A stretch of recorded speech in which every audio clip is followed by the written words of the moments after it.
Hello everyone and welcome to today's Railway Tales. Today we're going to be looking at the locomotive called Blue Peter and find out why it is unofficially the fastest locomotive in the world.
Blue Peter was built in March 1948 for British Railways from the former LNER works at Doncaster as an A2 class of locomotive.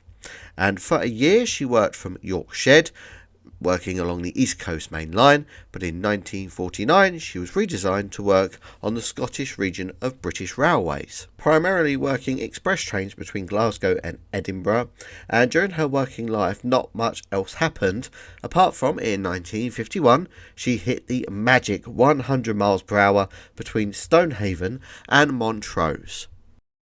In 1966, Blue Peter was requested frequently for rail tours all over the United Kingdom, including a Holyhead to Exeter, and her final rail tour was in October of 1966 over the Waverley route to Bettock. Blue Peter was sadly withdrawn from service on the 31st of December 1966 and placed into storage. In 1968, Blue Peter was preserved by Mr. Jeff Dury and got help from a BBC children's show of the same name, where she was restored to working order. All of her work was done in Leeds, York and Doncaster works, and she was repainted into LNER apple green and given a number 532 before moving to the Dinnington Railway Centre. In 1958, Blue Peter and another locomotive was now being looked after by the North Eastern Locomotive Preservation Group, and along with the A4 class locomotive Bittern, they restored the locomotives to mainline condition, and Blue Peter was moved to the North Yorkshire Moors Railway before getting the mainline certificates needed in 1992, and began working rail tours over the Settle and Carlisle Railway as far as Aberdeen.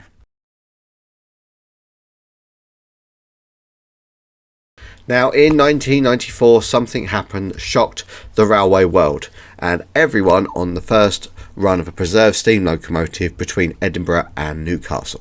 During an unplanned stop at Durham, the unexperienced footplate crew overfilled the boiler with water.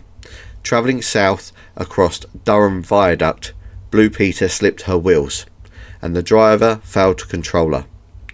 And, well, this happened.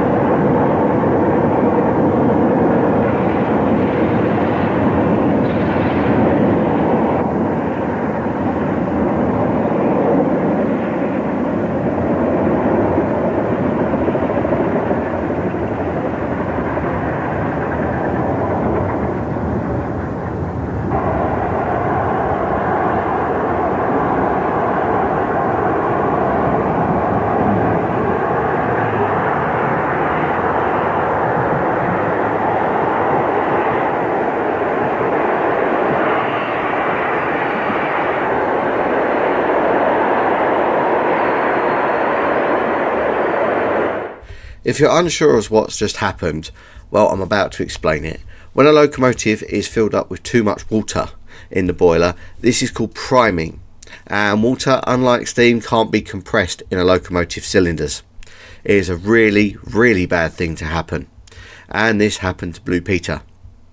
At the same time the locomotive was priming, the water that was in those cylinders was then forced back down the regulator valve, which the driver had opened. Doing this, the driver could no longer close the regulator valve because the water was locking the regulator in an open position. Whilst this happened, the driver tried to put the locomotive into mid-gear. Whilst doing that, the amount of pressure caused the reverser to go into full forward. This, altogether at the same time, caused the locomotive's wheels, while stationary, to do a whopping 140 miles an hour. Once that happened, the locomotive cylinders blew off, and the motion was, which is the rods on the side of the locomotive, were heavily damaged. So briefly, Blue Peter became the unofficial world record holder for the fastest steam locomotive, doing around 140 miles an hour, however stationary, which is a lot faster than Mallard's world speed record set in July of 1938 at 126.5 miles an hour.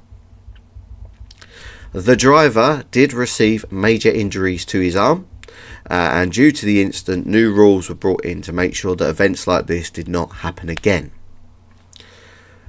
With all that heavy damage, Blue Peter took a massive 18 months for repair at the Thornby Motive Power Depot. Blue Peter was then taken back to the North Yorkshire Moors Railway and thankfully returned to mainline career that she had in November of 1996. So that's a long time away from work. And her first train she pulled was a charter train from Middlesbrough to Preston via Newcastle and Carlisle. In 1998, to mark the 40th anniversary of the BBC children's show Blue Peter, the locomotive ran an excursion train between Edinburgh and London.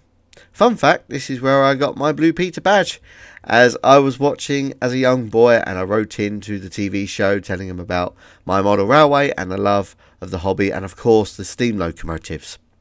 And I was rewarded not only by getting my badge but also having my letter read out by the then cast of the show. Blue Peter's boiler ticket, which is a certificate that allows a steam locomotive to operate and ran out at the end of 2002 and was left on display at the Darlington Railway Centre and Museum until May 2007, when BBC Look North News reported that she was moving to the Barrow Hill facility in Chesterfield. And Blue Peter would not be returning to Darlington. During her time at Barrow Hill, the North Eastern Locomotive Group raised over £600,000 to restore her and eventually returning her to the main line. However, in 2014, Blue Peter was sold by the Dury family to Mr. Jimmy Hoskins under the ownership of the Royal Scot Locomotive and General Trust Limited. And Blue Peter was moved in May of 2015 to Crewe, with the intention of restoring her to her mainline running in 2018. After a lot of work, finally Blue Peter was ready in March 2024, and Blue Peter moved under her own steam again, and she was returned to mainline running in July of 2024, and in her new blue livery. Blue Peter can sometimes be seen running mainline tours between London's King's Cross and York, and is now based at Crewe. When I began writing this script, I was not sure that I would be a long video, and I was also unaware of what a varied life this locomotive had led. And I'm sure some of you watching feel the same way as well. From first hearing of this locomotive and a huge accident, I thought that she was just another LNER engine that was quietly waiting in the sheds and now only admired by a few fans. But now I feel like she needs a bit more attention, and hopefully she will get some from now. With that said, I would like to say thank you for watching today's Railway Tales. And if you enjoyed this, then please hit that like button, and while you're down there, why not hit subscribe as well. That way you'll be able to see all my up and coming content. And if this is your first look into Railway Tales, then please take a look at the playlist in the top right of your screen. Once again, thank you for watching, and as it's Christmas, have a Merry, Merry Christmas.